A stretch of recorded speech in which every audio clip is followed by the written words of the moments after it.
I haven't shown you very much of the cemetery, but I've been here for the last 3 hours and there is hardly, if any, trash. Maybe trash that is blown in the wind. Other than that, I'm saying very, very neat, well-kept, manicured cemetery. One of the cleaner ones I've been to. I've been here for the last 3 hours. As you can see, it's getting dark.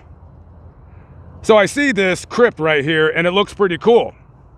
Has that shingled roof, kind of a cool look. So as I'm approaching it, I notice that by this shrub right here, there's a bunch of cigarette butts. Just a bunch of cigarette butts. And I thought that was so weird. I said, why are there so many cigarette butts here? I don't know. So I looked up the name of the family that's buried in here, and this is the Cutter family grave.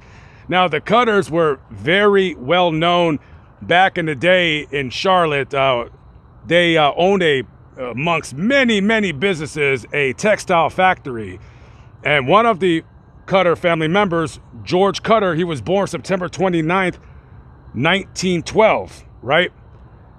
Born to a rich family, and the Cutter family has developed many, many buildings here in the Charlotte area. I don't know how many, but they are quite well to do.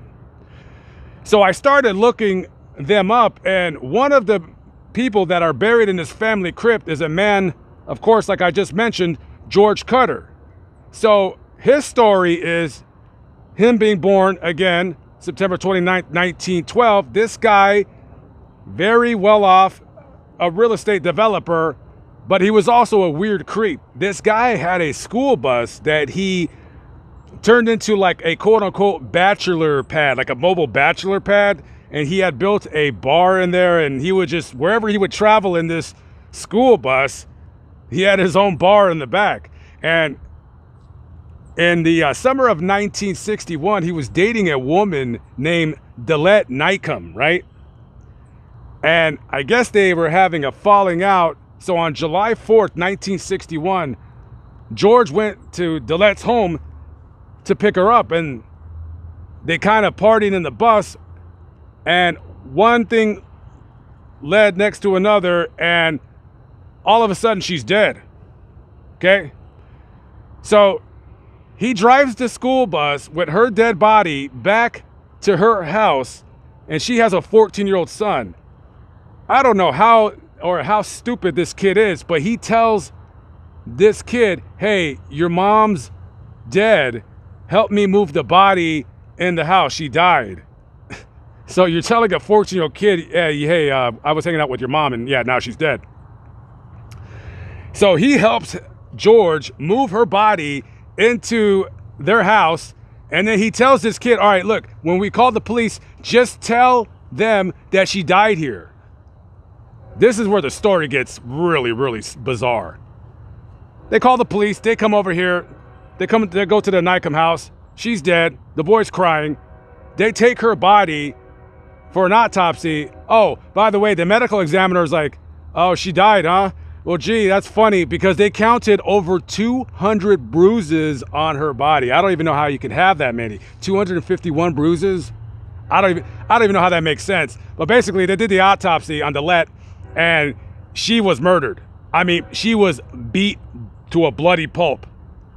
The police come, they arrest George, and they charge him with her murder. Now, I've kind of broke down to you what the case is so far. So, he's a rich guy, he's a multimillionaire, but they don't give him any bail, so he's stuck in the jail for the ensuing months leading up to the trial. So the trial starts on September 11th, 1961. This guy's on trial. They're trying to give him life. They're charging him with the murder. Trial goes on for several days, and we, the jury, find George Cutter not guilty of the crime of first-degree murder. So this guy, scumbag, gets away with this poor woman's murder only because he was rich. I don't know what that teenage kid was thinking. I mean, that kid's a moron. And after that, he's released. He gets out of jail, and he lives another 4 years, and he dies at the age of 53 on January 6th. Somewhere in the mid-60s he died. I think 1966 he died. I can't see inside of there anymore. It's too dark, but when I seen his name, I remember something about the 60s. So I think that might be him. But just a fascinating, weird story. And as for the cigarette butts, I don't get it. But just kind of an odd grave, I guess, of a murderer.